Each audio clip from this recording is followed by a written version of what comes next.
So, good morning to all of you. Today we are going to discuss the effect of compression ratio and specific heat ratio on the efficiency of the Otto cycle.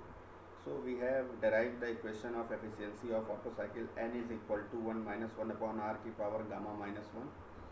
It has been discussed in previous lecture where r is a compression ratio, gamma is a specific heat ratio.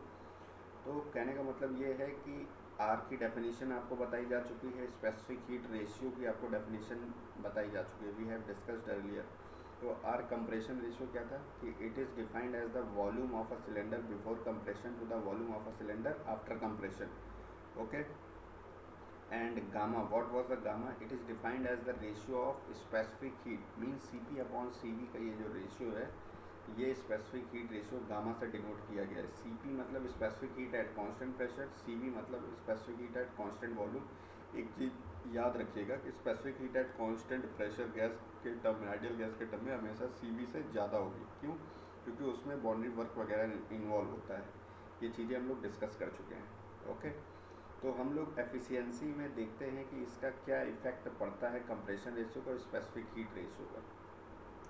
तो सबसे पहले अगर हम लोग इसका effect देखते हैं, gamma का क्या इफेक्ट पड़ता है कि अगर गामा की वैल्यू इंक्रीज होगी, इफ़ वी इंक्रीज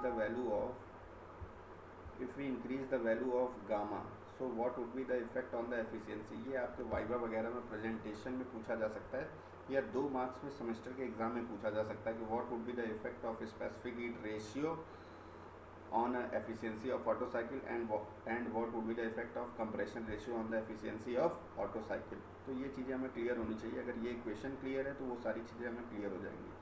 तो कहने का मतलब ये है कि अगर हम लोग गामा की वैल्यू बढ़ाएंगे, यानी कि स्पेसिफिक हीट रेशियो की वैल्यू अगर हम लोग इंक्रीज़ करते हैं, तो ये पूरा का पूरा टर्म, आर की पावर का पूरा टर्म ये इंक्रीज़ होगा.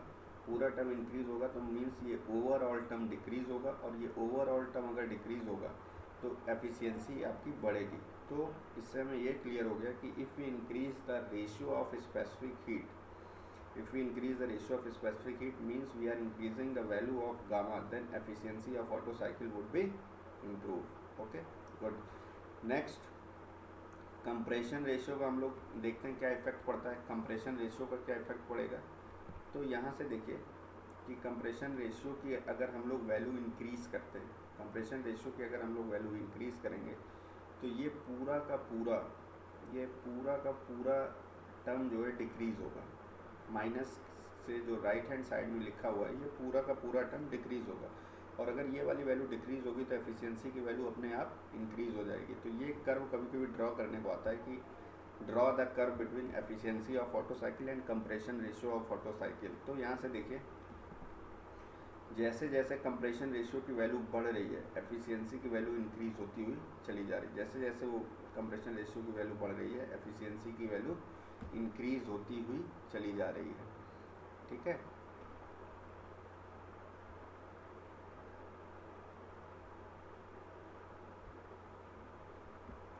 इतनी चीज़ें क्लियर हो गई हैं. अब यहाँ से देखिए, ये डायग्राम आपको ज़ीरो से स्टार्ट नहीं करना है. ये डायग्राम आपको ज़ीरो से स्टार्ट नहीं करना है. ठीक है. ये पर्टिकुलर समथिंग डिस्टेंस है और आपका 1, वहाँ से स्टार्ट करना है. मतलब 1 से ज़्यादा कंप्रेशन रेशियो आपको लेना है या 1. अगर आप कंप्रेशन रेशियो की वैल्यू 1 ले रहे हैं तो उसका कोई मतलब ही नहीं है. कंप्रेशन रेशियो की वैल्यू अगर आप लोग 1 ले लेते हैं तो उसका कोई मतलब नहीं है. क्यों? क्योंकि कंप्रेशन रेशियो डिफाइन किया गया है कि it is defined as the ratio of volume of cylinder before compression to the volume of cylinder after compression. मतलब कि अगर आर की वैल्यू 1 है तो volume of cylinder before compression would be equal to the volume of cylinder after compression, would be equal to the volume of cylinder after compression. तो कहने का मतलब ये है कि अगर कंप्रेशन के बाद भी उतना ही वॉल्यूम है, कंप्रेशन के पहले भी उतना ही वॉल्यूम है, तो मतलब पिस्टन हमारा मूव किया ही नहीं. और पिस्टन अगर हमारा मूव किया ही नहीं तो कंप्रेशन प्रोसेस होगा ही नहीं. और एक चीज़ मैं थोड़ा सा यहाँ पे ऐड कर देता हूँ कि इस टाइप के कंप्रेशन प्रोसेस को कभी कभी आपसे पूछ लिया जाता है कि इस टाइप के कंप्रेशन प्रोसेस को क्या कहते हैं, जहाँ पे पिस्टन को मूव करके यानी वॉल्यूम को डिक्रीज़ करके प्रेशर की वैल्यू बढ़ाई जाती है, प्रेशर और टेम्परेचर की वैल्यू. तो इस टाइप के कंप्रेशन प्रोसेस को पॉजिटिव डिस्प्लेसमेंट कंप्रेशन कहते हैं. क्या कहते हैं? Positive displacement compression. Positive displacement मतलब कि जहाँ पे वॉल्यूम की वैल्यू डिक्रीज़ करके प्रेशर और टेम्परेचर की वैल्यू बढ़ाई जाती है, वो कहलाता है पॉजिटिव डिस्प्लेसमेंट कंप्रेशर। ओके, और जहाँ पे रोटरी एक्शन इन्वॉल्व होता है प्रेशर और टेम्परेचर की वैल्यू इंक्रीज करके, उसे हम लोग डायनेमिक कंप्रेशर कहते हैं। क्या कहते हैं? Dynamic compressor.